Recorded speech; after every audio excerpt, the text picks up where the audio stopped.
বাথরুমে ঢুকে বলেও 4টি ভুল করবেন না। যদি আপনি এই 4টি ভুল করেন তবে আপনার জীবনও চলে যেতে পারে।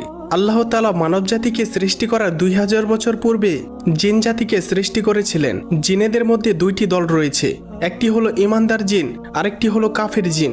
ইমানদার জিনেরা থাকে পবিত্র জায়গায়, মসজিদ মাদ্রাসায়, আর কাফির জিনেরা থাকে অপবিত্র জায়গায়, বাথরুমে। তাই বাথরুমে ঢুকে 3টি ভুল করবেন না।